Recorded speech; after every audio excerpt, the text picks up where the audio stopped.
Hey everyone, welcome to the channel. Take a breath. Today we're going on a journey to find peace in exploring something people call awareness, or awakening, or freedom, or enlightenment, or the truth. It has a lot of different names. This isn't about learning something new. It's about remembering what was never lost. Let's begin. From the moment you wake up, the mind begins to speak. A stream of thoughts, plans, memories, worries, expectations. It feels normal, even necessary. But what if this constant chatter isn't guiding you? What if it's containing you? We live inside invisible walls built from ideas. Ideas about success, failure, belonging, identity. Ideas taught by a society that believes noise is progress. We are told who we should be, what we should achieve, and how we should think. And slowly we forget how to see. The truth is, most of us never question the voice inside. We obey it, defend it, become it. Yet that voice is only an echo of everything we've been told. It promises freedom, but it delivers repetition. Every goal, every fear, every label is another bar in the cage. You don't see the prison because it was built around you while you were still learning what freedom meant. This is the mind's prison, a place so familiar you mistake it for yourself. The mind begins to form long before we know we have one. It learns patterns, what brings reward, what brings rejection, what gains attention. This is what we call programming. It isn't evil, it isn't noble, it simply is. Society needs structure to survive. The mind builds that structure inside you. Rules, expectations, language, values. They create a sense of order that lets billions live together. But truth does not exist in order. It has no language, no values, no approval to offer. And that's why it's incompatible with the mind's design. Society wants stability. Truth disrupts it. Society wants identity. Truth dissolves it. They are not enemies. They simply move in opposite directions. Even the spiritual world becomes part of the same pattern. Religions, practices, rituals. They began as glimpses of the real, but turned into systems meant to be followed. And every system, no matter how pure, becomes another version of programming. Buddha didn't find truth through ritual. He found it when ritual ended. He walked away from every path, every belief, until nothing was left to follow. That's when he saw. But notice, even that seeing became a doctrine later. Even silence became scripture. That is the mind's genius. It can turn even freedom into a formula. Modern life isn't different. Entrepreneurs, athletes, creators are told to find purpose, chase greatness, manifest success. It's the same language in a different costume.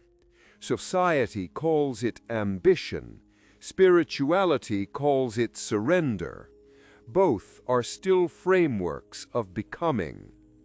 There is nothing wrong with wealth, nothing wrong with achievement, nothing wrong with meditation or prayer. What matters is whether they arise from your own silence or from the noise of imitation. Because when the source is external, you remain in the loop of approval. When it is internal, action becomes expression, not pursuit. Truth does not choose material or spiritual. It doesn't care if you meditate or make money. It only asks one thing, that whatever you do, it is born from your own silence, not from the inherited map of society. So, the programming continues. It keeps teaching you who you should be, and you keep forgetting that you were never any of those things. Freedom does not come from rejecting the program. It comes from seeing that it was never personal to begin with. You were always the space in which the code was running. And when you see that clearly, the mind keeps talking, society keeps spinning, but none of it defines you anymore. The mind is a structure, not physical, but mechanical in its behavior. It runs on movement, thoughts, memories, projections, a constant hum that keeps the sense of I intact.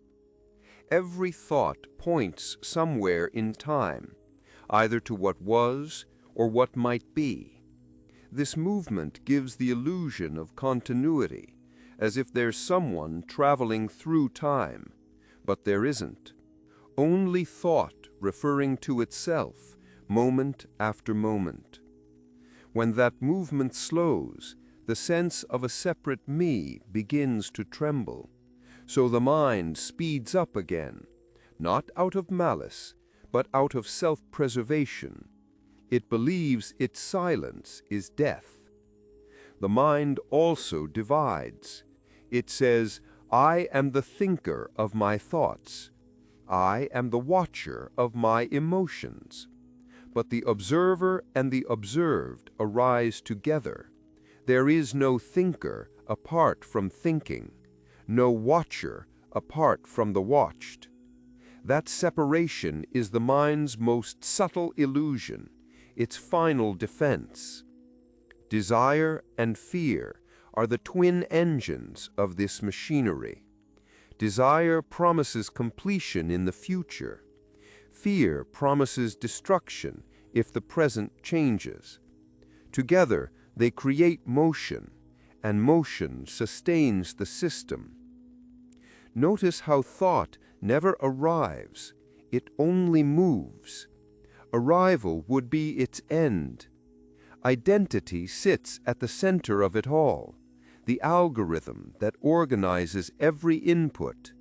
Memories, preferences, achievements, regrets, they orbit around this imagined core, me. When that core feels threatened, the mind defends through justification, argument, or distraction. That defense is automatic. It's not your fault. It's the code protecting its own continuity. You don't need to fix this. You only need to see it. Because resistance is also part of the same mechanism, the mind fighting itself in disguise. When you observe the movement without judgment, without trying to alter or escape it, something quiet begins to emerge. Awareness is not another part of the mind. It is the space in which the mind operates. It was there before thought began. It remains when thought dissolves. The architecture of the mind is perfect for survival, for control, for navigation. But truth doesn't need navigation. Truth doesn't move. And when you see that clearly, the machinery keeps turning, but its grip begins to loosen. It no longer commands you. You start to see the program running, and for the first time, you realize you are not the code. The individual mind is not alone. It connects to others, forming what we call society. Millions of personal illusions woven together, a shared dream we mistake for reality. This is the collective mind. It speaks through culture, language, media, and history. It defines what is normal, what is desirable, what is possible. But the collective, like the individual, is not evil. It's simply unconscious. It believes in its own stories because stories give it order and direction. Nations, religions, economies, identities, they are extensions of the same mind architecture. They promise security through belonging and meaning through comparison. We call this civilization, but what we often live inside is a synchronized trance. Every person performs their part, agreeing to the rules, fearing exclusion, chasing symbols of worth, money, followers, enlightenment, legacy. The collective rewards imitation and punishes stillness. It celebrates noise because silence has no market value. It worships certainty because doubt threatens control. This is not corruption, it's the law of the collective mind. Its only goal is to perpetuate itself. The system protects continuity, just like the personal mind does. Even what we call rebellion is often another shape of conformity. The rebel still defines himself against the same structure. He is bound to it by opposition. The same is true of ideology. Every ism begins as a question and ends as a doctrine. Even spirituality becomes another collective identity, a tribe with new words for the same division. Truth cannot exist in a group. It cannot be shared or followed. It can only be seen alone, directly, silently. That's why those who glimpse the real often step back from the noise, not out of arrogance, but because truth doesn't need witnesses. The crowd seeks comfort in agreement. The awakened see beauty in uncertainty. There is no fight here, only observation. The collective dream will continue. It must, for society to function. But you are not obligated to be asleep within it. You can live in the world without being of it. You can speak its language without believing its meaning. You can act, create, love, build, without being defined by the system that names you. The delusion isn't that society exists, it's that you think it defines what is real. When that belief ends, you remain, untouched, unmeasured, awake in the middle of the crowd. And in that awareness, the collective continues its motion, but it no longer pulls you with it. You stand still as the dream passes through you. The truth is often spoken about as if it belongs to monks, sages, or mystics. But the real test of it is not in silence. It's in daily life, in how you move through a meeting, a relationship, a mistake. Truth isn't a belief to hold. It's a way of seeing clearly.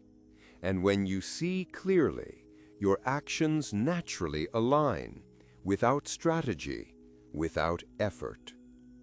When the noise of thought fades, what remains is intelligence, not the kind taught in schools, but the kind that knows what to do in real time.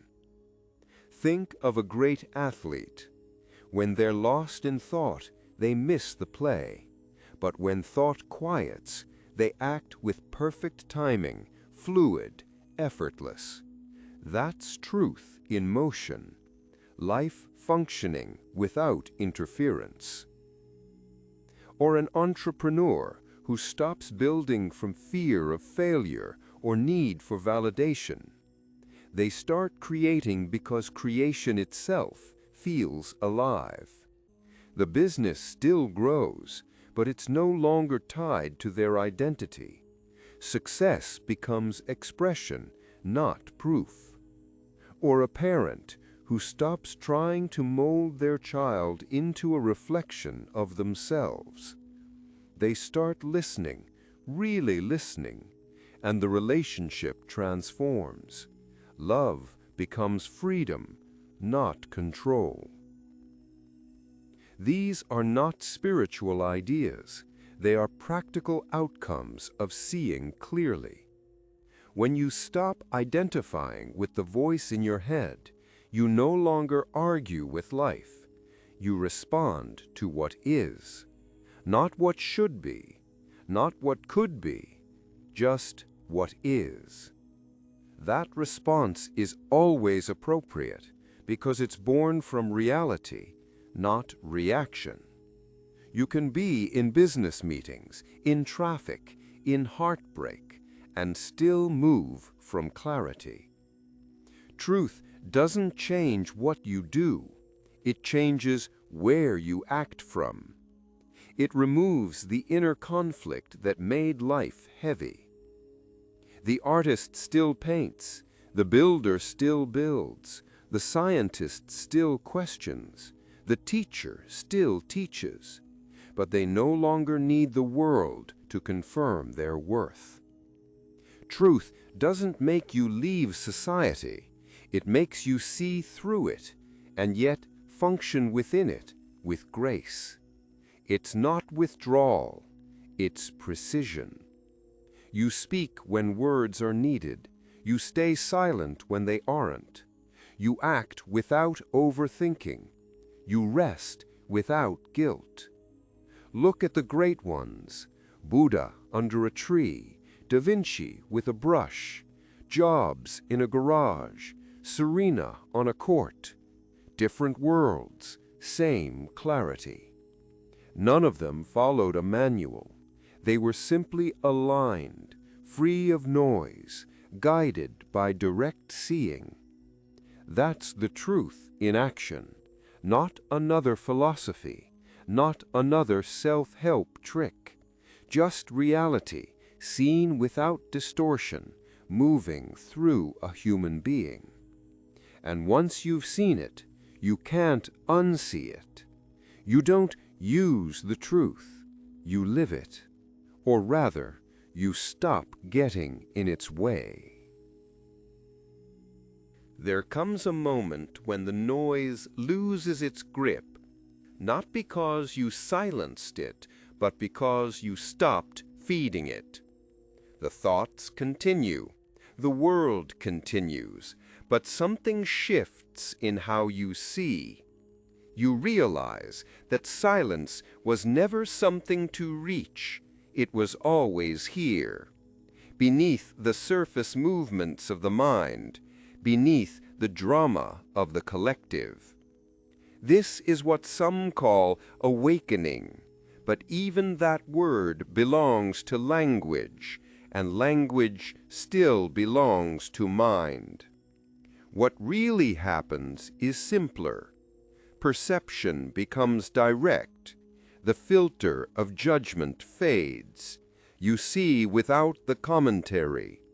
You live without the constant translator. The world doesn't disappear. It just stops being personal. The mind keeps offering its thoughts, but they land in a vast stillness instead of being taken as commands. It's not enlightenment, it's clarity. It's not transcendence, it's intimacy with what is.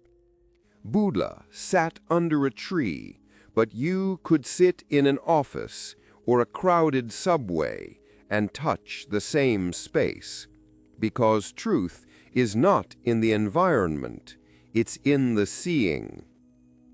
An athlete lost in pure movement, a musician dissolved in the sound, a builder focused on the smallest detail. They all touch it without naming it. That's the glimpse. The moment the mind steps aside, and what remains is simple presence. You don't earn it. You don't create it. You don't deserve it. It's the background that was always there, revealed when attention returns to itself. The glimpse doesn't make you special. It doesn't end all thought or pain. It just ends confusion about who you are. From there, life continues as before, but lighter, freer, quieter. You speak, work, love, fail, but without the constant story of me running in the background. The glimpse becomes a way of being. The watcher dissolves into what is watched. The doer fades into the doing. Nothing changes, and everything changes. The glimpse is not an end. It's a beginning without beginning.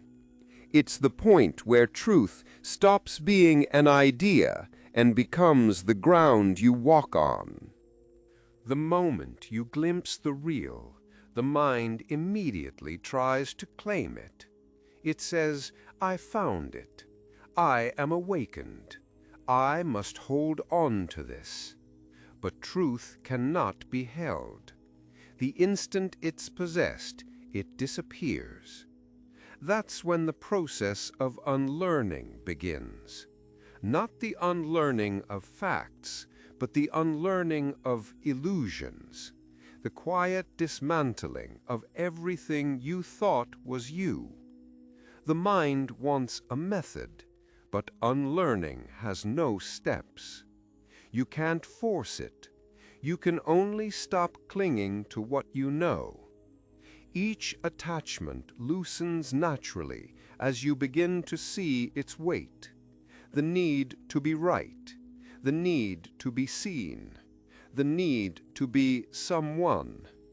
All of it falls away when you realize it was never yours to begin with. Unlearning is not destruction. It's exposure. It's light touching the shadows until they reveal themselves as light too. Even the idea of progress dissolves here. There is no further to go, no next level, no finish line called enlightenment. The only illusion that dies is the one that thought it needed to arrive. You can meditate or not meditate, pray or not pray, work, create, fail, love, sleep. Truth doesn't demand a lifestyle. It only reveals what's already untouched by lifestyle. When the lie begins to fade, you don't feel enlightened. You feel ordinary, but ordinary without distortion. Simple presence without ownership. This unlearning continues quietly, not as effort, but as gravity, drawing everything false back into silence. The world remains the same, yet something invisible has shifted. You no longer live through the mind, you let the mind live through you. And in that reversal, the story ends. Not with triumph, not with defeat, but with understanding. The understanding that nothing was ever missing, the truth was never hidden, only covered by the insistence to find it. The unlearning is not the end of the journey, it's the disappearance of the journey itself. And in that stillness, you are home. Every seeker imagines the final step, a door to walk through, a place called arrival. But the door to truth was never locked. It was never even closed. The lock was the belief that you were outside. The handle was the constant reaching. And the moment you stopped reaching, you found yourself already inside. The mind spends lifetimes searching for meaning, but truth is not hidden behind effort. It was here before the first question arose. You don't open the door. You notice it was never there. Freedom doesn't come as an event. It comes as the quiet realization that nothing binds you except thought. The cage was made of conclusions, and the key was always silence. Life continues, messy, unpredictable, astonishingly ordinary. The wind still moves, the body still ages, pain still visits, joy still surprises. But the center that used to claim it all is gone. What remains is simplicity, experience without the experiencer, life moving through itself. There's no one watching the movie anymore. There's just the screen, alive, aware, boundless. This is not something to celebrate. It's not a victory. It's the quiet end of pretending. The door has no lock. It never was a barrier to truth, only the belief that truth was elsewhere. And once that belief dissolves, there is only what has always been, the ordinary miracle of existence itself. The search ends not in revelation, but in recognition, not in light descending, but in the light that was never gone. You sit, you breathe, you see, and realize the one who was seeking was never separate from that what was sought. That is the final understanding, and it needs no words, no followers, no continuation. Just this stillness, alive in every sound, in every thought, in every heartbeat. The door has no lock. It never did. If you've reached this point, take a breath and simply notice the stillness that remains. Nothing to understand, nothing to achieve, just this moment, exactly as it is. The mind may try to grasp what was said, to frame it, quote it, remember it. Let it. That's what the mind does. But somewhere deeper, beyond words and memory, something already knows. If this journey resonated with you, and you'd like to explore more reflections on awareness, truth, and perception, subscribe and stay connected to this unfolding conversation, not as followers, but as fellow observers walking the same silent path back to what was never lost. Thank you for listening. Thank you for being here. Until next time, be still, see clearly, and remember, the door was never locked.